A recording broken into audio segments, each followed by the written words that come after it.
अर्हत सम्यक संबुद्ध भगवंतांनी सुआख्यात केलेला सुस्पष्ट केलेला जो धारण करण्यायोग्य असा सद्धम्म आणि संघ गुणांना धारण करून आपली अविद्या दूर करून आर्य सत्याचा साक्षात्कार करून विद्या प्राप्त करणारा, आपलं अनार्यत्व नष्ट करून आर्य सत्याचा साक्षात्कार करून आर्यत्व प्राप्त करणारा आर्य संघ। प्रथमतः या तीनही रत्नांना अभिवादन करून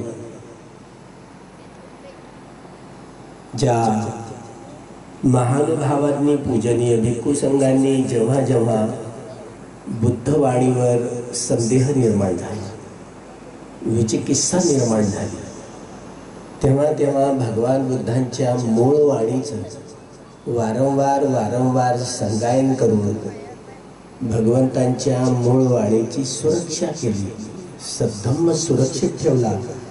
त्या महानुभावांच्या ऋणांची याद करून त्यांच्या ऋणांची आठवण करून युगायुगाच्या या बुद्ध शासनाच्या चढाव उतारांमध्ये जाती व्यवस्था नावाचा रोग आपल्याला दिसला आणि या रोगावर उत्तम औषध शोधणारा युगपुरुष युगावर छाप टाकून गेलेला चौथ्या नेपाळच्या परिषदेत त्यांना बोधिसत्व असं संबोधलं गेलं।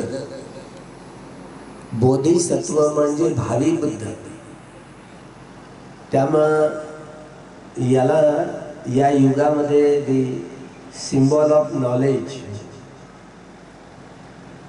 हे साधी सुधी गोष्ट नाही। या युगातला ज्ञानाचा तो अर्क आहे, त्यांचा बुद्ध्यांक केवढा मोठा असेल, केवढा मोठा असेल। एवढ्याशा आयुष्यात एवढं मोठं काम साधी सुधी गोष्ट नाही। 56 ग्रंथ त्या युग पुरुषांनी लिहिले। ते 56 ग्रंथांपैकी 55 ग्रंथ असे आहेत की ज्यामध्ये कुठल्या ना कुठल्या तळटीपा आहेत, संदर्भ आहेत। पण बुद्ध आणि त्यांचा धम्म हा ग्रंथ लिहिण्यासाठी त्यांना 5 वर्ष लागली, 5 वर्ष लागली।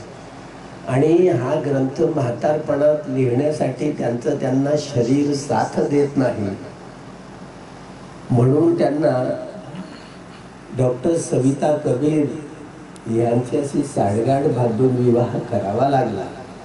तो कामभोगाच्या सुखासाठी नव्हे, त्यांचं आयुष्य त्यांचं स्वास्थ्य हा सद्धम्म ग्रंथ पुढे आणावा यासाठी। या ग्रंथाचा अनुवाद यावर्षी डॉक्टर प्रफुल्ल गढपाल हे मराठी या इंग्रजी ग्रंथाचा अनुवाद आता पालीमध्ये करणार आहे। 2024ला 6 डिसेंबरला बोधगयेला या ग्रंथाचं प्रकाशन होणार आहे पालीमध्ये। दर रविवारी आपण विहारात जातो,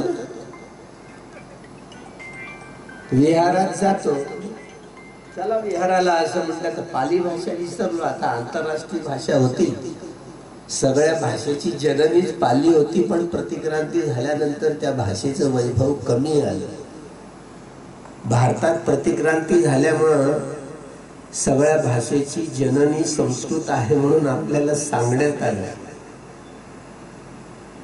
त्यामुळं हे सगळे संदर्भ प्रतिक्रांतीचे केवळ 1 जानेवारी 1927ला भीमा कोरेगावच्या विजय स्तंभाजवळ बाबासाहेबांना हे सगळं प्रतिक्रांतीचं प्रारूप त्यांना शोधता आलं।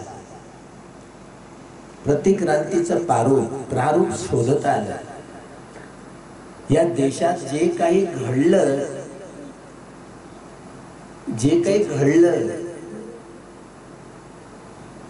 ते योग्य घडलं नाही। बुद्ध शासनात जाती व्यवस्था हा उतार आपल्याला दिसलाय आणि जाती व्यवस्थेच्या उतरंडीतनं माणसापासून एवढी तुटली ही जाती व्यवस्था जन्मभेदाच्या आधारावर केलेलं श्रमविभाजन आहे। हे केवळ आणि केवळ डॉक्टर बाबासाहेब आंबेडकरांना कळलं. लहानशी पुस्तिका, अनिहिलेशन ऑफ कास्ट, जाती व्यवस्थेचं उच्चाटन होईल कसं हे दुसऱ्या कुठल्याच विद्वानाला नाही कळलं. आणि थोडा आता दुसऱ्यांचा तरी काय दोष, तेवढा बुद्ध्यांक पाहिजे. त्यामुळं 4-4 PhD घेतल्यानंतर डॉक्टर बाबासाहेब आंबेडकरांच्या मनात आलं स्वतःचं हे संपूर्ण जीवन किती सुखाचैनीत घालवता आलं असतं. पण डॉक्टर बाबासाहेब आंबेडकरांचा हा पिंड हा बोधिसत्वाचा पिंड आहे. आणि बोधिसत्वाचा त्याग आणि कुठल्या विद्यापीठात नाही दिलेली डिग्री नाही आहे. बोधिसत्व म्हणजे भावी बुद्ध, भविष्यात येणारे बुद्ध.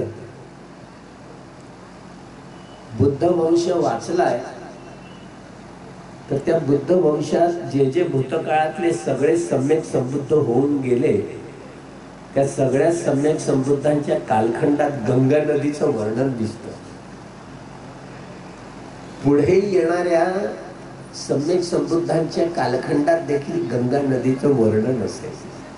पण गंगा नदी हे नाव काढलं तर टावरवाल्यांचं नाव पहिल्यांदा आपल्याकडे येतं.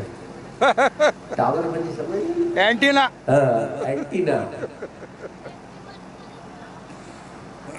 अँटिना वाल्यांनी जेवढं काही खराब केलं ते अँटिना वाल्यांची ही संपूर्ण हा हातखंडा डॉक्टर बाबासाहेब आंबेडकरांनी ओळखला.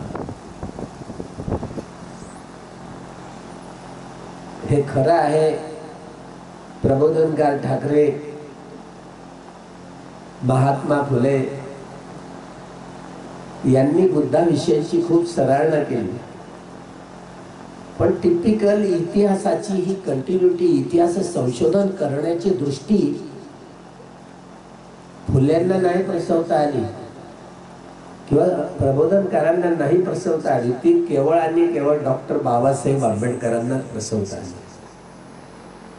ते डॉक्टर बाबासाहेब आंबेडकर म्हणून युग पुरुषांमधला या युगामध्ये जी छाप टाकून गेले ती सर्वसाधारण नाही. त्यामुळं मानवी समाजाचा विचार करताना वेगवेगळ्या समाजशास्त्रज्ञांनी या सगळ्या जगाच्या समाज व्यवस्थेकडे पाहिलं. या समाज व्यवस्थेचं संश्लेषण, विश्लेषण, विघटन आणि विभाजन करण्याचा प्रयत्न केला. यामध्ये त्यांना या मानवी कल्याणाचे हितचिंतक म्हणून कार्ल मार्क्सचं नाव त्यांना अग्रवाटू लागायला लागलं होतं डॉक्टर बाबासाहेब आंबेडकर. कार्ल मार्क्सचं असं म्हणणं की हा मानवी समाजाचा इतिहास हा वर्ग संघर्षाचा इतिहास आहे. वर्ग संघर्षाचा.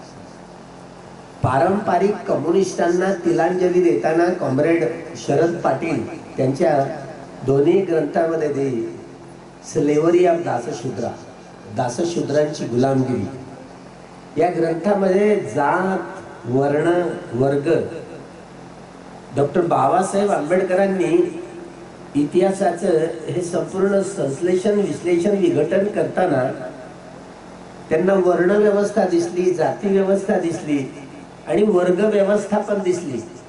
त्यामुळे त्यांच्या दृष्टीनं या समाज व्यवस्थेचे, या देशातल्या समाज व्यवस्थेचं वर्णन, विश्लेषण करताना ते ब्राह्मण वर्ग, ब्राह्मणेतर वर्ग आणि बहिष्कृत वर्ग असं वर्णन करायचं.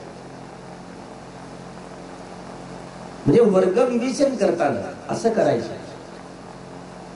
आणि इथे या समाज व्यवस्थेत जन्मभेदाच्या आधारावर श्रमविभाजन झालंच कसं. त्यामुळं ही अक्षरं त्यांच्या मनात प्रकट झाली. बुद्ध धम्म म्हणजे क्रांती, ब्राह्मणवाद म्हणजे प्रतिक्रांती. हे शब्द सर्वसाधारण व्यक्तीच्या चित्तात नाही प्रसवले गेले. ते केवळ आणि केवळ डॉक्टर बाबासाहेब आंबेडकरांच्या चित्तातच प्रसवले गेले. ही विशेषता आहे. कारण हा सगळ्या मानवी समाजाकडे पाहताना हा बहुप्रवाही इतिहासाची जी धारणा डॉक्टर बाबासाहेब आंबेडकरांमध्ये जी घट्ट झाली, केवळ समाज व्यवस्थेचा इतिहास हा केवळ वर्ग संघर्षाचा असा आहे असं मानणं म्हणजे इतिहासाचा हा अर्धवट चेहरा पाहणं, परिपूर्ण नाही. वर्ण जाती वर्ग संघर्षाच्या बहुप्रवाही इतिहासाची ही संपूर्ण रीड डॉक्टर बाबासाहेब आंबेडकरांना दिसली. हे खरं आहे की बुद्ध, मार्क्स, फुले, आंबेडकर असं वर्णन करत कॉम्रेड शरद पाटलांनी ब्राह्मणेतर समाज व्यवस्था तिचा उच्चतम विकास वर्ण जाती व्यवस्थेच्या ह्या बहुप्रवाही इतिहासाच्या मांडणीतनं ब्राह्मणेतर साहित्य सौंदर्यशास्त्र प्रसवण्यात थिअरिटिकल पातळीवर, सैद्धांतिक पातळीवर त्यांना त्यांची भूमिका ठेवता आली, ती प्रत्यक्ष व्यवहारात उतरवता आली नाही. डॉक्टर बाबासाहेब आंबेडकर 1 जानेवारी 1927 ला महाडच्या 14 तळ्याचं पाणी पिण्याचा निर्णय आणि 25 डिसेंबर 1927 ला महाडला मनुस्मृती जाळण्याचा निर्णय 1 जानेवारी 1927 लाच घेतलेला. हे समोरच बसलेलं हे सहस्त्रबुद्धे नावाचा परिवार आहे, दोघेही आले होते अकोल्यात. डॉक्टर बाबासाहेब आंबेडकरांनी 25 डिसेंबर 1927 ला महाडच्या क्रांतीभूमीवर सहस्त्रबुद्धे या मित्रांकडून, ब्राह्मण मित्रांकडून मनुस्मृतीचं दहन केलं. नम नम नम नम स्वाहा. सोनाराच्या हाताने कान टोचवलं असंच त्याला म्हणायचं. ब्राह्मणेतर चळवळ चालवणारे महात्मा फुल्यांचे अंकितसह नारायणराव मेघाजी लोखंडे कामगार चळवळीचीही धुराच त्यांनी वठवली. पुढे हा सगळ्या ब्राह्मणेतर चळवळीचं हे संपूर्ण नेतृत्व ब्राह्मणेतर चळवळीच्या हातात आलं. महात्मा फुल्यांच्या या पावलावर पाऊल टाकत ही ब्राह्मणेतर चळवळ विकसित होत गेली. जेधे जवळकर ही ब्राह्मणेतर चळवळीतली माणसं. कशाला त्या बॅरिस्टर आंबेडकर तुम्ही त्या मनुस्मृती दहन करताना कशाला त्या बामणाला बोलवलं, काय काम पडलं? त्यामुळे बाबासाहेब आंबेडकर उत्तर द्यायचे, मी ब्राह्मण व्यक्ती विरुद्ध नाही, ब्राह्मणत्वाविरुद्ध आहे. ब्राह्मणत्वाविरुद्ध आहे. आम्ही कसे मानायचो, बाबासाहेबांनी एवढ्या वयात एवढं मोठं चांगलं काम केलं, किती मोठं चांगलं काम केलं, पण एक खोट आहे. कसा विचार करायचो, बामणीला बायको करून फसले. तुम्हाला तसंच वाटतं, पण तुम्ही बोलून दाखवत नाही, एवढंच का. जर डॉक्टर बाबासाहेब आंबेडकरांनी बामणीला बायको केली नसतं तर बाबासाहेब मरण पावले.